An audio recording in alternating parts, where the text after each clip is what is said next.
It's good to brew, baby. What is up, YouTube? It's your boy Milsey, back with Hometown Commander, back to another episode of Milsey Brews, the show where I brew in version 1.0 deck list to the commander in front of us on my quest to brew the magic world. So, that deck list is going to be down in the description for you below. As well as I'd really appreciate it if you can interact with the video, like, comment, subscribe, consider becoming a member of the channel to get all the videos early, as well as check out the links in the description below. Today we are continuing to run through Duskmourn, and today we're talking about a fun deck that actually surprised me once I finished up brewing it. It was Niko, Light of Hope. A 4-mana Azorius human wizard that says when it enters, we're going to create 2 shard tokens, and then for 2 mana and tap it, we can exile target non-legendary creature we control, and all shards we control become copies of it till the beginning of our next end step, where we're going to return it back to the battlefield under our control. Niko seems really interesting on the surface, right? Make some shards when it comes in. All your shards become a copy of a creature. This is a fun way to pick not only ways to get more shards, but the right creatures that potentially, when we multiple them, right, can get good value. So the goal of our brew today is to blink Niko, so we can make more shards or make shards through other manners. Then we're going to try to play some creatures that the more than we have, the better they're going to get, right? Try to make all of our shards into them. And then the shards are enchantments, as well as we are playing some other good enchantments in the deck. So we're going to have some enchantments matter type stuff on the end to kind of get good value for what we're trying to do. As far as the blink goes, remember, we want to blink Niko to get more shards. But I think the other nice part about the blink is there's other creatures in our deck that have ETB triggers that we can get again. But mainly we're looking, I think, to blink Niko to get more shards. So you have things like a Boil for 3 mana can blink a creature. Brago, whenever Brago deals damage to a player, we can exile any number of target non-land permanents we control, bring them back in. Charming Prince, when it comes in, can exile another target creature we own and return it to the battlefield under your control at the beginning of the next end step.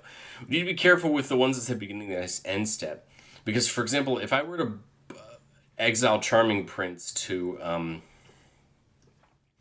Niko's ability and then bring it back in and bounce Niko, I'm not going to get Niko back that turn. I'm going to get it back on my opponent's next turn. You know what I mean? When it comes back in at the beginning of the next end step. So just be very careful when it doesn't bring it back in immediately. Displacer Kitten feels like a great one. Whenever we cast a non-creature spell, we can just blink a creature we control. This is actually non-land permanent, I apologize, not just creature. So that's great. It gives us a lot of blink options there. Both Cloud Shift and Ephemerate for just 1 mana can blink a creature and bring it back in under our control. Flicker of Fate, Momentary Blink, Planar Incision, all these doing very similar things. Planar Incision will bring it back in with a counter on it. And the blink right here, kind of right, it plays a dual role, right? It's not just to blink Niko, but if you think about it, it's also to protect a creature, right? Because if someone tries to take something out with single target removal, we can blink it and have that target fizzle. Teferi's Time Twist, again, another exile, and if it's a creature, it comes back into the +1/+1 counter on it. Semester's End can protect our entire board of creatures if we want to protect them from a potential board up or something like that. And then Teleportation Circle's an enchantment that's going to blink 1 creature at the beginning of our end step. So again, great way to just blink Niko for more and more shards. But as far as creatures we want to copy, I think there's a lot of ways to look at it. The first one that came to mind for me was Dream Trawler. This is a Sphinx from Theros Beyond Death that I've always loved to look up, just never made it work up in Commander. A 6 mana 3/5 flying lifelinker that says whenever you draw a card, it gets +1/+0 until end of turn. Whenever it attacks, you draw a card. So think about it. With 5 of these, let's say I turn 5 shards into Dream Trawlers. I attack with all of them. I draw 5. All of them get +5/+0. And now I'm gaining 40 life, right, on just 5 of them attacking. You could just see where something like Dream Trawler could work so well. Angel of Destiny, very similarly. Whenever a creature we control deals damage to a player, we and that player each gain that much life. Beginning of our end step, if you have 15 life more than your starting life total, each player Angel of Destiny attack this turn loses the game.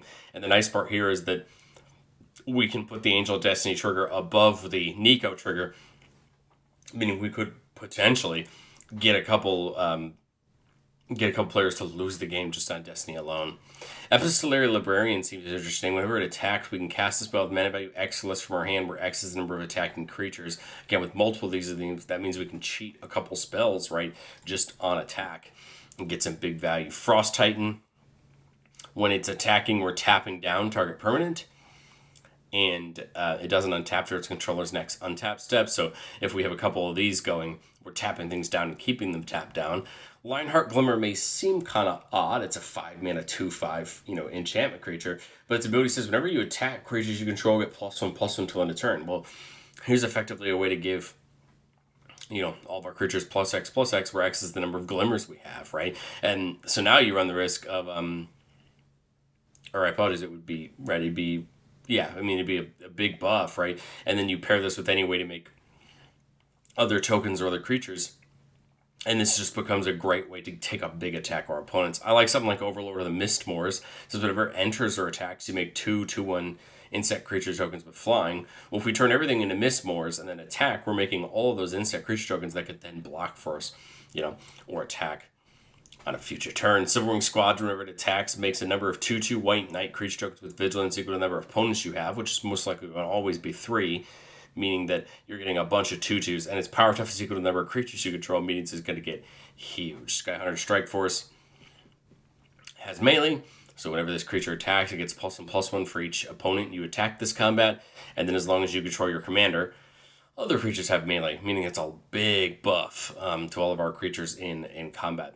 And then Sludge Monster is probably one of my favorites. So whenever it enters or attacks, you put a slime counter up to one other target creature. And it says non-horror creature with slime counters on them lose all abilities and have base power and if it's 2/2. So what ideally you're going to do here is make all the shards into sludge monsters, take a big attack, put a bunch of things into losing their abilities. And on the end step, right, sludge monster comes back, puts another counter on when it enters, and then continues to lock all of the things down that we just locked down with, right, when the sludge monsters attacked.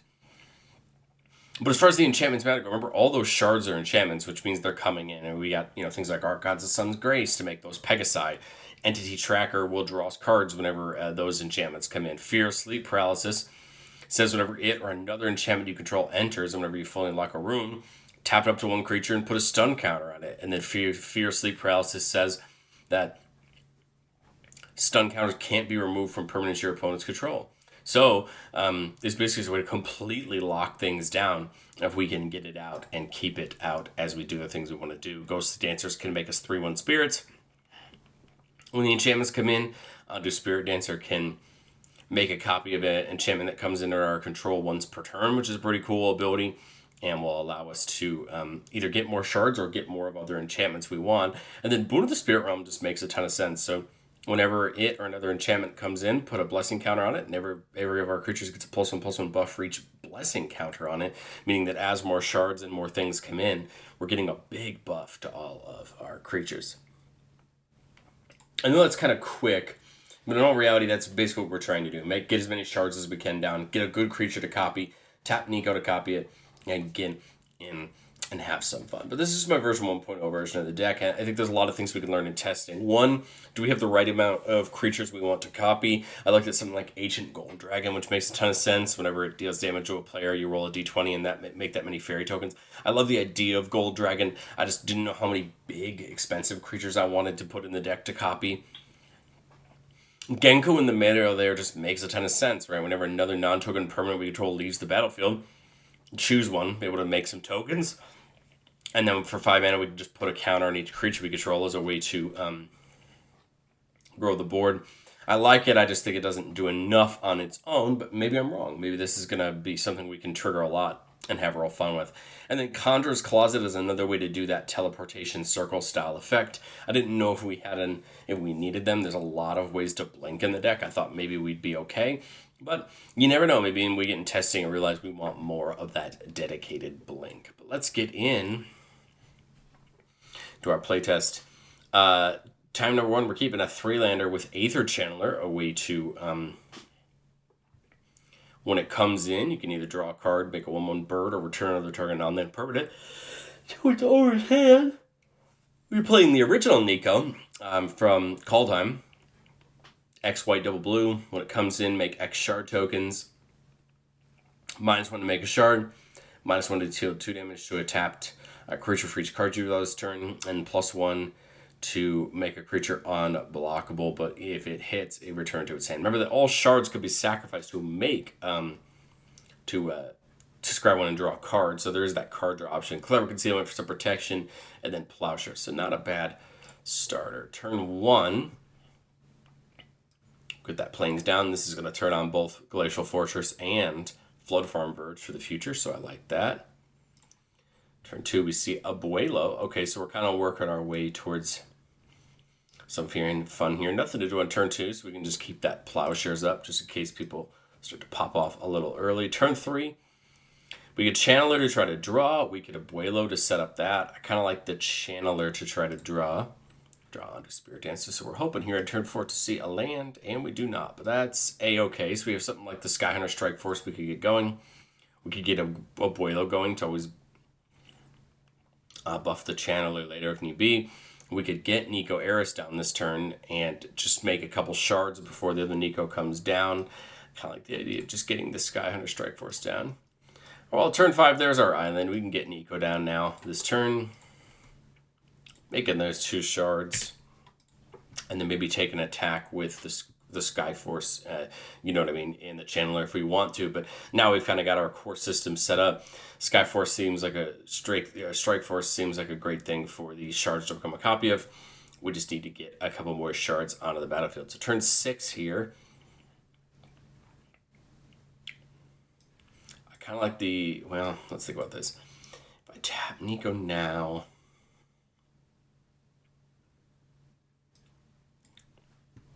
do this and bring Niko back in to make 2 more shards. I'm kind of thinking of just getting Niko Eris down this turn. -1 to get another shard. Right, so now next turn we might be able to have a couple of these Strike Forces in the air. You know, take an attack this turn if we want to. Ideally we want to get some more mana up, but that's A-okay. We didn't hit it this time, but that's par for the course. You know, sometimes the commander, sometimes you don't get to draw the lands when you want them. But this turn we've got a couple options. I really like the idea of just getting rid of the Skyhunter to make 5 copies of the Skyhunters, and then they're all going to be 5/5s in the air, right? Because we were to attack all of our opponents. We could leave up the Hybrid and the Plowshares just in case. I think I'd probably do that. I guess we'll just plus Niko Eris this turn. But take an attack that's 5/5/5s in the air. Could spread some damage out, really, right? Really do well with that. And then we'll bring Skyhunter back in on the end step. Turn 8.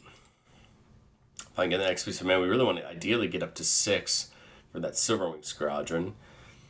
But I think what I would probably do here is try to find a way to... I guess I could have gotten the extra shard last turn to have it this turn, right? I can't copy with Orenicus and get an extra land that way. Sorry, Ephemerate would have gone off on this.